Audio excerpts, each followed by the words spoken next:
Hello, আসসালামু আলাইকুম। আশা করি সবাই ভালো আছেন।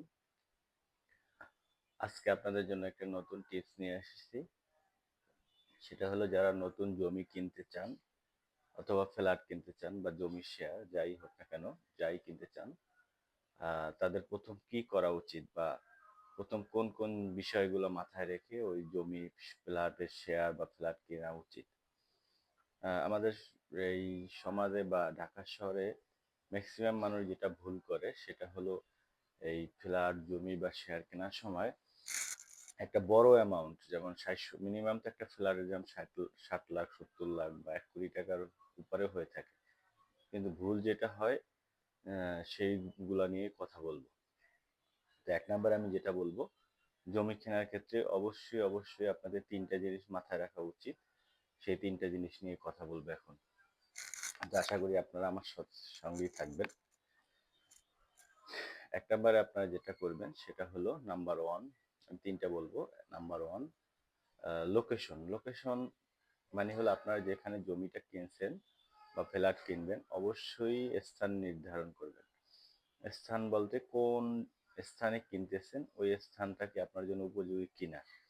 যদি উপযোগী হয় তাহলে ওই স্থানের সবকিছু খোঁজ খবর নিয়েই কেনা উচিত। কারণ লোকেশনের উপরেই কিন্তু নির্ধারণ করে জমির মূল্য, জমির কত টাকা হবে বা ফিউচার ভ্যালু, ফিউচার পজিশন বা ফিউচারে কিভাবে এটা ব্যবহারযোগ্য হবে বা আপনি কতটা নিরাপত্তার সাথে শান্তিতে থাকতে পারবেন। তারপরে ১ নাম্বার গেল, ২ নাম্বার হলো রাস্তা। আপনি যেখানে জমি বা শেয়ার কিনবেন সেখানে অবশ্যই রাস্তা কত ফিট, মানে বিল্ডিং এর সামনে অথবা আপনার জমির সামনে কত ফিট রাস্তা আছে সেই রাস্তাটা দেখতে হবে। কারণ রাস্তা না থাকলে কিন্তু ওই জমির কোনো মূল্য নাই। যেমন মানুষের মাথা ছাড়া যেমন মানুষের কোনো মূল্য নাই, সেম রাস্তা ছাড়াও জমির কোনো মূল্য নাই। এবং রাস্তা কত ফিট সেটা দেখবেন। গাড়ি আপ ডাউন বা ওইটা কি সরকারি রাস্তা, অধিগ্রহণ হয়েছে কিনা। যদি সরকারি রাস্তা হয় অবশ্যই এটার ক্ষেত্রে অনেক সাবধানতা অবলম্বন করতে হবে। সেটা আমার পরবর্তী ভিডিওতে আমি দিব কি করা উচিত। তো যেটা বলছিলাম রাস্তাটা কি সরকারি কিনা। ২ নাম্বার হলো রাস্তা কি বেসরকারি বা এলাকা ভিত্তিক রাস্তা নাকি ওই জমিরই রাস্তা, মালিকানার রাস্তা। অনেকে যেটা করে মালিকানার রাস্তা যারা জমি বেচার জন্য রাস্তা বানিয়ে বিক্রি করে ফেলে। পরবর্তীতে আপনার ওই রাস্তা থেকে কিনলেন কিন্তু পরে বিপদে পড়ে যান। অথবা সরকারি অধিগ্রহণের রাস্তা আপনি নিলেন, দেখলেন আপনার জমির অধিকাংশই রাস্তায় চলে গেছে। পরে মিউটেশন করতে পারবেন না, দলিল করতে পারবেন না, বিভিন্ন রকম হ্যাসেল। আর যারা ফ্ল্যাট কিনবেন তাদের ক্ষেত্রেও এই সেম। ওই খরচ বেড়ে যাবে, অনেক খরচ চলে যায়। ৩ নাম্বার যেটা দেখবেন অবশ্যই বাজার দর যাচাই করবেন।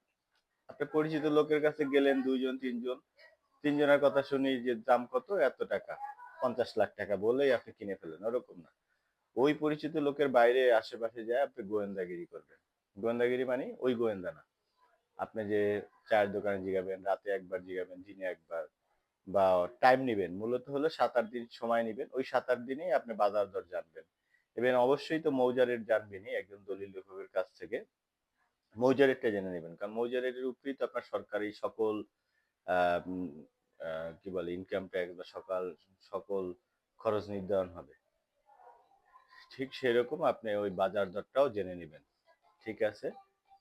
তাহলে আজকে এই ৩ টাই টিপস বললাম। অবশ্যই জমি কেনার আগে এই ৩ টা অবশ্যই জরুরি। না হলে আপনারা বিশাল আকারে ক্ষতিগ্রস্ত হবেন। যেটা অধিকাংশ মানুষ হয়ে আছে এবং প্রতিদিনই প্রতিনিয়ত এরকম অনেক ক্লায়েন্ট আমার কাছে আসে, যারা এই কারণেই ক্ষতিগ্রস্ত হয়েছে বা হচ্ছে। থ্যাংক ইউ সবাইকে। পাশে থাকবেন এবং এর পরবর্তীতে অনেক ভিডিও আছে জমি রিলেটেড। আশা করি আপনারা দেখবেন।